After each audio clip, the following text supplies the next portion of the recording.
Hello everyone and welcome to Boundless Dentistry. In this video, we'll talk about a very common pathology that we frequently encounter in our clinical practice that is called as recurrent aphthous stomatitis. Now, this is a discomforting and a bit disturbing condition for the patient and they frequently visit to us in our dental practice. So, in this video, we'll talk about everything that you have to know in order to efficiently diagnose and then finally manage such cases. So, let's get started.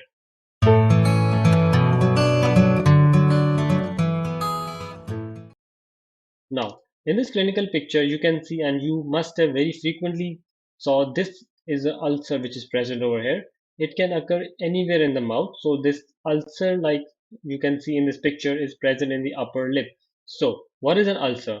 Ulcer is basically a breach in the epithelial continuity. It can occur anywhere from skin to mucous membrane. It can affect any area of skin and mucous membrane. Now, it is a common disorder which you will frequently encounter in your clinical practice. And if we talk about recurrent aphthous stomatitis, so the ulcers are located in the oral cavity. Now, one thing about recurrent aphthous stomatitis is that if the ulcers are only located in the mouth, so there will be no systematic diseases or signs or symptoms. So, recurrent aphthous stomatitis is only located in the oral cavity.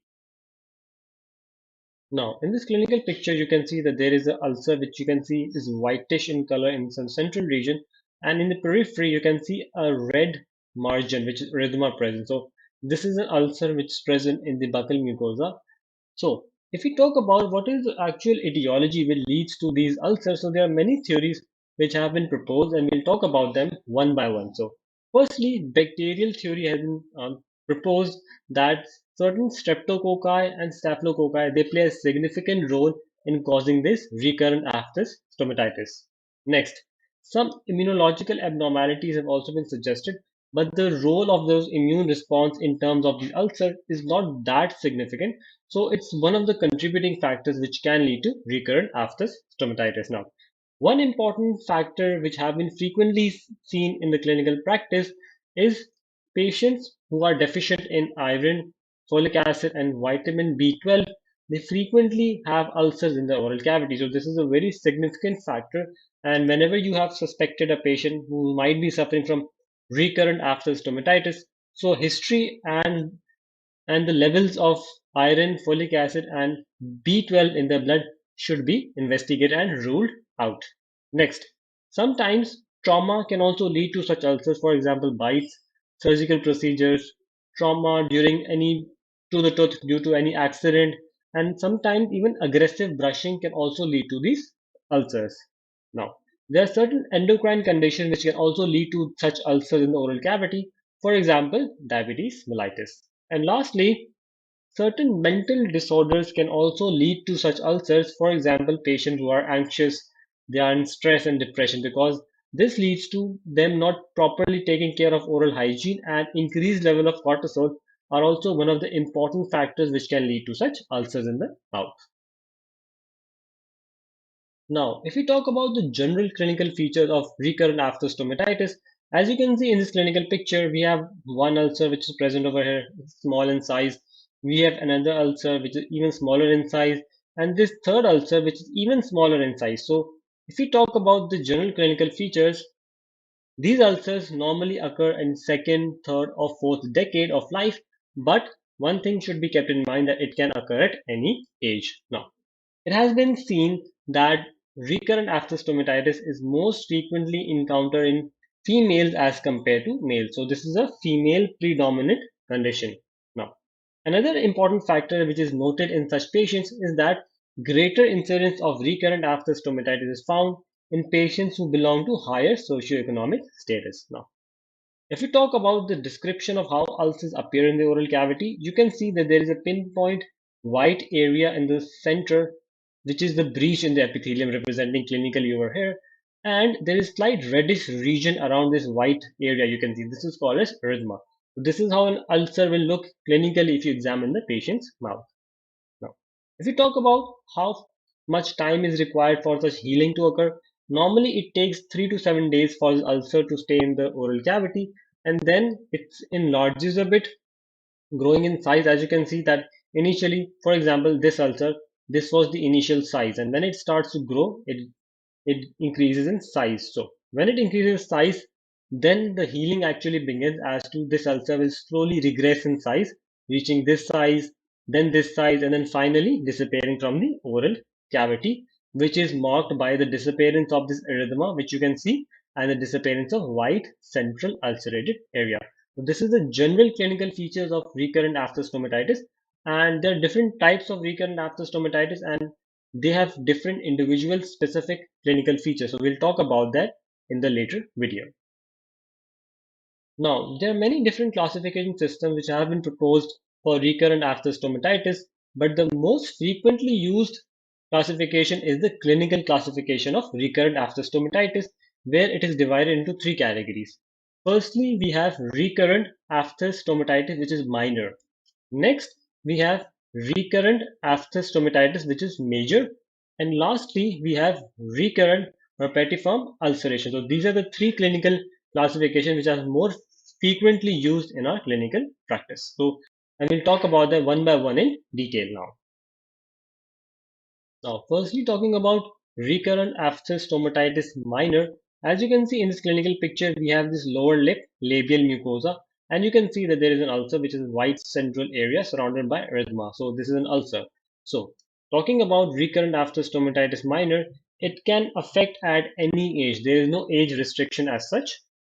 Now, as we have talked before, these ulcers are more common in females as compared to males. Now, if we talk about at which sites does this ulcer actually affect, the specific minor type of recurrent aphthous stomatitis, it affects non-keratinized mucosa such as buccal mucosa, labial mucosa, tongue, soft palate, and gingiva. So these are the most frequently involved sites in recurrent aphthous stomatitis minor. Now, if we talk about the appearance, how these appear in the oral cavity, these can be either single or multiple small ulceration throughout the oral cavity, and they appear like this. And for example, there is this central white ulceration surrounded by erythema.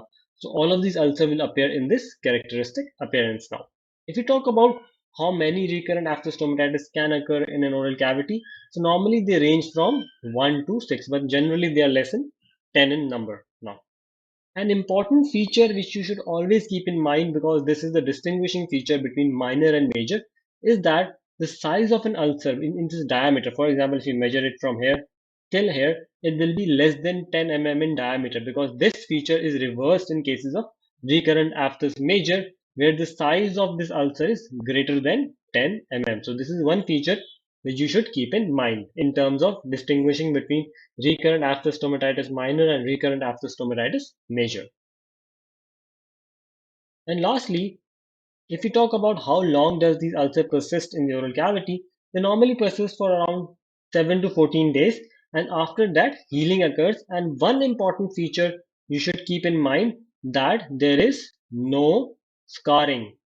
It heals without any formation of scar. So this is one important feature you should keep in mind in cases of recurrent aphthous stomatitis minor, because this feature of no scarring, which is present in minor cases, is reversed in cases of major recurrent aphthous stomatitis. Now, moving on towards recurrent aphthous stomatitis major, as you can see in this clinical picture, we have this labial mucosa, and you can see that this ulcer is quite larger as compared to recurrent minor aphthous stomatitis. You can see it's quite larger, and you can have an idea that this is larger than 10 mm in diameter. So, talking about these features, the site preferred by recurrent aphthous stomatitis major is lips, cheeks, tongue, soft palate, and pharynx. These are the preferred site for this pathology. Now, patients who are suffering from recurrent aphthous stomatitis major, they report pain and dysphagia. Dysphagia mainly if this ulcer occurs as soft palate and pharynx. Now, as we have talked before for minor, major recurrent aphthous stomatitis are larger than 10 mm in diameter. This was reversed in cases of recurrent aphthous minor, where it was less than 10 mm, but in cases for major recurrent aphthous stomatitis, it's larger than 10 mm, as you can also appreciate in this clinical picture. Now, if we talk about the number which can occur in the oral cavity, they range from about 1 to 10 number in the oral cavity.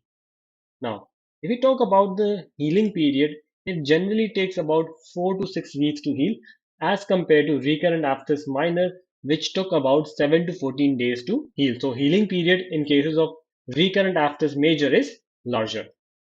And finally, if we talk about scarring, so as we mentioned in the previous section where we were talking about recurrent aphthous minor, there was no scarring as when this ulcer healed. But in cases of recurrent aphthous stomatitis major, the healing occurs with scarring. So this is one of the most important distinguishing feature between minor and major. And lastly, if we talk about appearance, these ulcers, as you can also appreciate in this clinical picture, they are slight deeper as compared to minor, and they have certain rolled margin as well. So there is some variation in clinical appearance as compared to recurrent minor stomatitis. These are the clinical features and some distinguishing feature which you should always keep in mind to distinguish between the two pathologies. Now, talking about recurrent herpetiform ulceration, as you can see in this clinical picture, again we have this lower lip and you can see the labial mucosa. And if you see closely, you can appreciate this pinpoint-like ulceration. There are many in number 1, 2, 3, 4, 5, 6, and so on. So these are many in number. This is one of the important feature of recurrent herpetiform ulceration. Now, if you talk about the site, it can affect anywhere in the oral cavity. There is no preferred site. And another important feature is that they are 1 to 3 mm in size. So these are very small ulcers and they can be numerous in the oral cavity and you can find them anywhere. Now, about appearance, you can see these are shallow, small ulcers which at times can also be joined, which can look as if they are like major form of recurrent aphthous stomatitis, but they're not. They are recurrent herpetiform ulceration. Now, as we've talked, the number can range from 10 to 100, but it can exceed this number as well. So that's why we give it the term numerous in nature now. Healing period normally takes about 1 to 2 weeks, which is shorter as compared to recurrent aphthous major stomatitis. However, as for major type of recurrent aphthous stomatitis, healing here occurs with scarring. So these are the important features which you should keep in mind in cases of recurrent herpetiform ulcerations.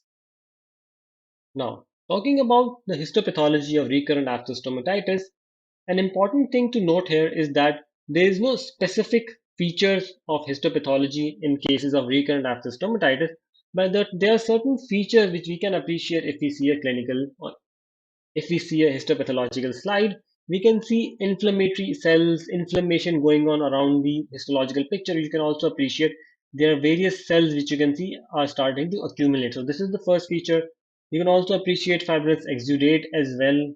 Then granulation tissue, you can also appreciate as you can see in this histological picture. And since inflammation is going on, so you can appreciate dilated capillaries with edema as well. Now, since there will now be healing, since ulcer initially was formed and now healing may occur, so there will be accumulation of fibroblast as well for repair. At times, these ulceration can also involve minor salivary gland, and at that site, some fibrosis can also be appreciated. And lastly, as you can appreciate in the histological slide, there is infiltrate of immune cells, which is lymphocytic infiltrate in nature. So these are certain non-specific inflammatory features in histopathological slide, which you can appreciate if you see a patient who's actually suffering from recurrent aphthous stomatitis.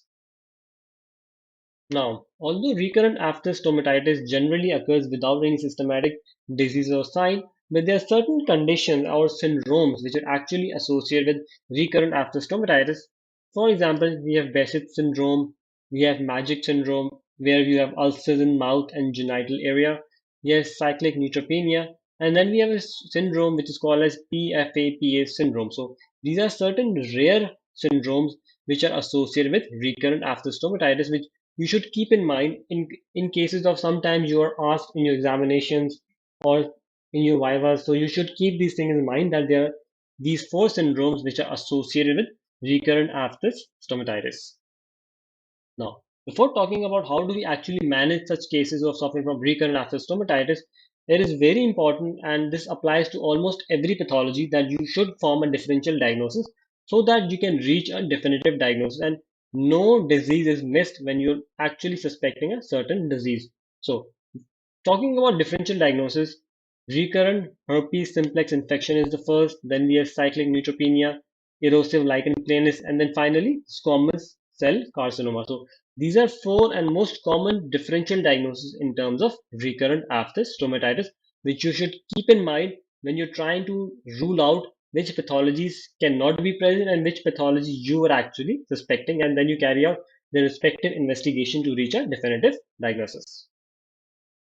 Now, so far, we've understood as to how do we actually diagnose the patient who is suffering from recurrent aphthous stomatitis, starting from identifying the condition, then clinical features, and then we talked about some general histopathological features, the specific types of recurrent aphthous stomatitis, minor, major, and herpetiform, and then now, lastly, we'll talk about how do we actually manage such cases because this is a very discomforting situation for the patient. So, starting off with, we can prescribe tetracycline mouthwash for such patient where 200 mg tetracycline is placed in 5 ml solution. Patients are prescribed this for 4 times a day for 5 to 7 days. This will significantly reduce the bacterial count, which we suspect as a significant role in causing recurrent aphthous stomatitis. Next, triamcinolone gel, which is a corticosteroid, also reduces swelling, especially in cases of major type of recurrent aphthous stomatitis. It should be applied directly over the ulcer for 3 to 4 times a day and gives a soothing effect to the patient.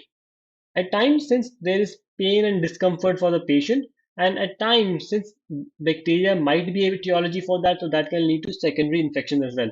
So, for such patients, we can prescribe analgesics, antiseptics, because this significantly reduces the pain and prevents secondary infection of the patients. Now, another important thing we should also keep in mind in cases of recurrent aphthous stomatitis is that these ulcers can be a cause for deficiency in B12 and folic acid. So, in such patients, we should always prescribe B12 and folic acid along with iron supplements as well. So, these deficiencies can also cure patients who suffer from recurrent aphthous stomatitis. Now, lastly, and these are rarely used, intralesional injections, triamcinolone and betamethasone, because these are corticosteroid and they basically help to reduce the swelling. So these are kept in last, and they do not offer much to the patient, but as a last resort, they can be helpful to the patient. And lastly, if none of the pharmacological treatment works for the patient, then lastly we go for laser surgery, and it's a final option, or you can say the last resort when all of the medical treatment or pharmacological treatment does not work on the patient. So this is how you will manage a patient who is suffering from recurrent aphthous stomatitis, and this treatment plan applies on minor form, major form, and herpetiform. So, in this video, we talked about everything that you have to know in order to diagnose and finally manage a patient who is suffering from recurrent aphthous stomatitis, starting off from it, actually identifying the patient, then talking about its general clinical features, then classifying it into 3 different forms, then talking about clinical features of each specific type, histopathology, and then finally we talked about how do we actually manage such patients. So I hope this video was useful for you, and if you like this video, please like, share, subscribe, and press the bell icon. Thank you for watching this video. See you next time.